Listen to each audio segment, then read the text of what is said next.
Book 1, Chapter 2, Questions. As I did so, I could catch the murmur of the crowd outside as it seethed forward at the first intimation of the door being opened.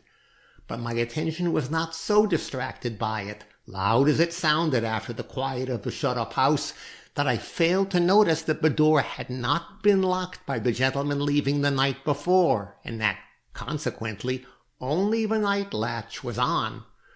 With a turn of the knob it opened, showing me the mob of shouting boys and the forms of two gentlemen awaiting admittance on the doorstep.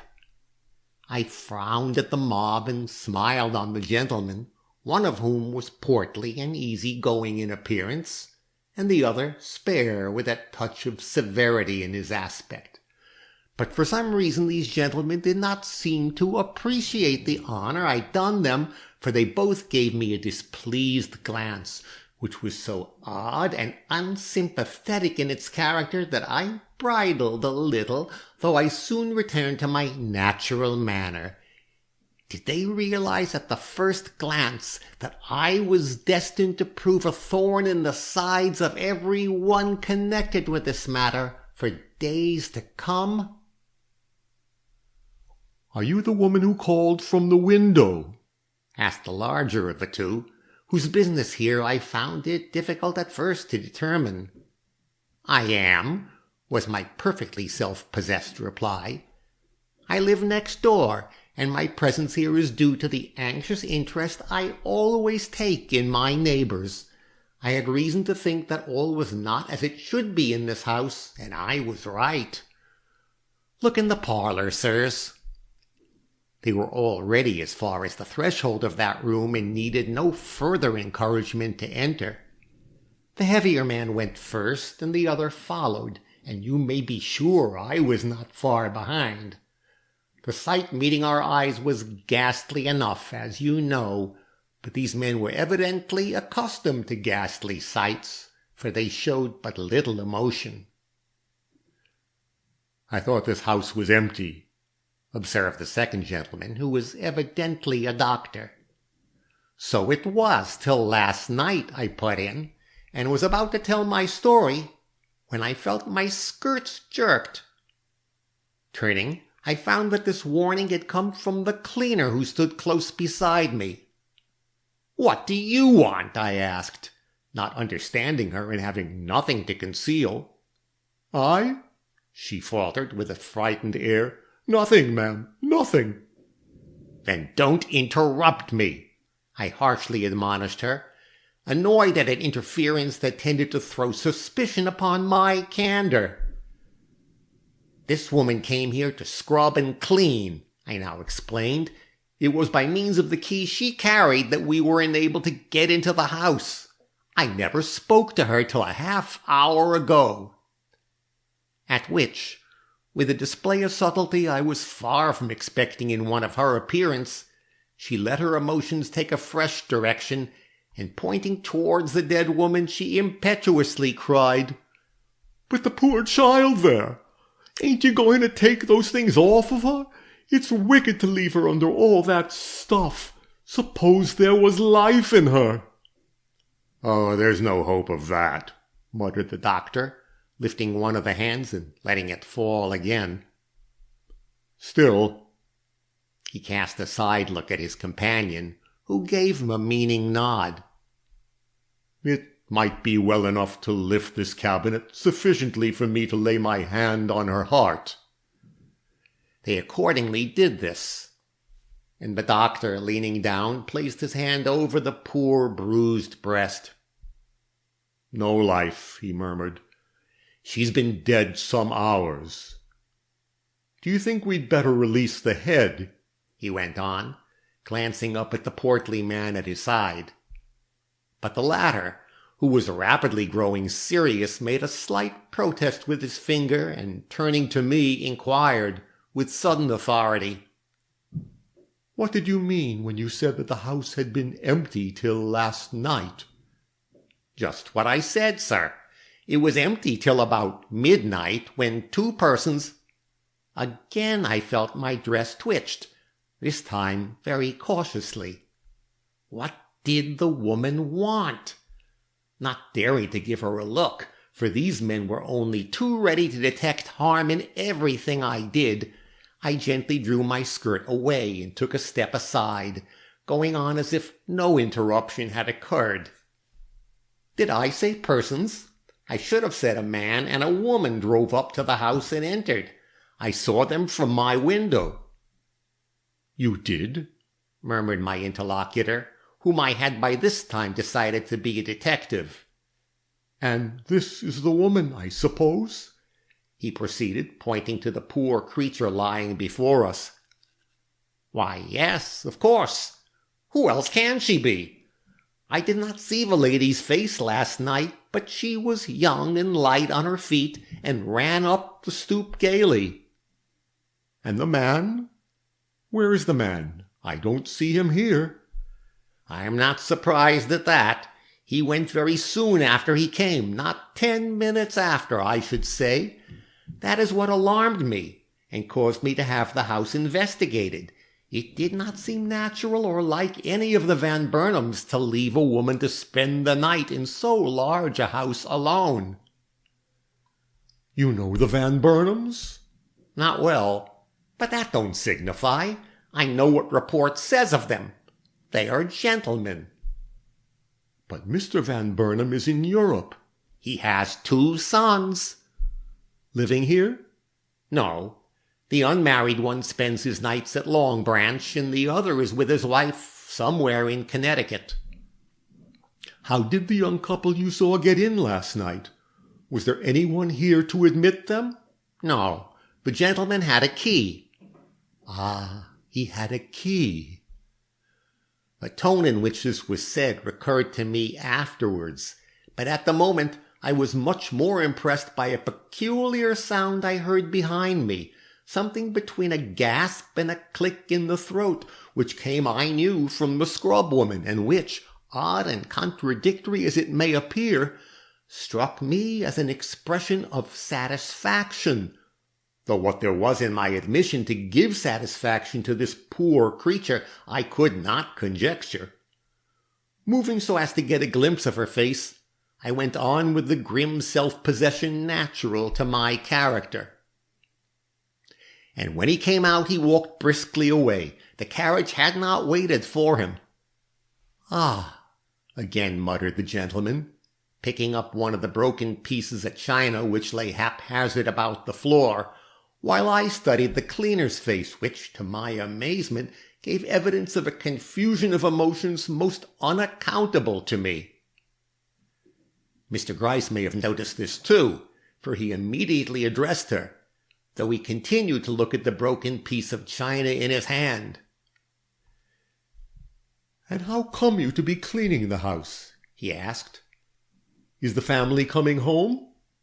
"They are, sir," she answered, hiding her emotion with great skill the moment she perceived attention directed to herself, and speaking with a sudden volubility that made us all stare. "They are expected any day. I didn't know it till yesterday. Was it yesterday? No, the day before, when young Mr. Franklin, he's the oldest son, sir, and a very nice man, sent me word by letter that I was to get the house ready. It isn't the first time I've done it for them, sir, and as soon as I could get the basement key from the agent, I came here and worked all day yesterday washing up the floors and dusting. I should have been at them again this morning if my husband hadn't been sick, but I had to go to the infirmary for medicine, and it was noon when I got here, and then I found this lady standing outside with a policeman. A very nice lady indeed, sir. I pay my respects to her." And she actually dropped me a curtsy, like a peasant woman in a play. "And they took my key from me, and the policeman opens the door, and he and me go upstairs and into all the rooms, and when we come to this one—" She was getting so excited as to be hardly intelligible. Stopping herself with a jerk, She fumbled nervously with her apron, while I asked myself how she could have been at work in this house the day before without my knowing it. Suddenly, I remembered that I was ill in the morning and busy in the afternoon at the orphan asylum, and somewhat relieved at finding so excellent an excuse for my ignorance, I looked up to see if the detective had noticed anything odd in this woman's behavior. Presumably he had, but having more experience than myself with the susceptibility of ignorant persons in the presence of danger and distress, he attached less importance to it than I did, for which I was secretly glad, without exactly knowing my reasons for being so. "You will be wanted as a witness by the coroner's jury," he now remarked to her, looking as if he were addressing the piece of china he was turning over in his hand. "Now, no nonsense," he protested, as she commenced to tremble and plead. "You were the first one to see this dead woman, and you must be on hand to say so. As I cannot tell you when the inquest will be held, you'd better stay around till the coroner comes. He'll be here soon. You and this other woman, too." By other woman, he meant me, Miss Butterworth, of colonial ancestry and no inconsiderable importance in the social world. But though I did not relish this careless association of myself with this poor scrub woman, I was careful to show no displeasure, for I reasoned that as witnesses we were equal before the law, and that it was solely in this light he regarded us. There was something in the manner of both these gentlemen which convinced me that while my presence was considered desirable in the house, it was not especially wanted in the room. I was therefore moving reluctantly away, when I felt a slight but peremptory touch on the arm, and turning, saw the detective at my side, still studying his piece of china. He was, as I have said, of portly build and benevolent aspect, a fatherly-looking man, and not at all the person one would be likely to associate with the police. Yet he could take the lead very naturally, and when he spoke, I felt bound to answer him. "Will you be so good, madam, as to relate over again what you saw from your window last night? I am likely to have charge of this matter, and would be pleased to hear all you may have to say concerning it." "My name is Butterworth," I politely intimated. "And my name is Gryce." "A detective?" "The same." "You must think this matter very serious," I ventured. "Death by violence is always serious." "You must regard this death as something more than an accident, I mean." His smile seemed to say, "You will not know today how I regard it." "And you will not know today what I think of it either," was my inward rejoinder. But I said nothing aloud, for the man was 75 if he was a day, and I've been taught respect for age and have practiced the same for 50 years and more.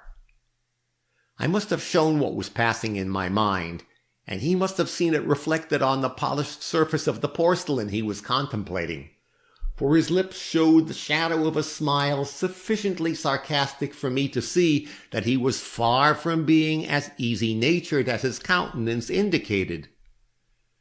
"Come, come," said he, "there's the coroner now.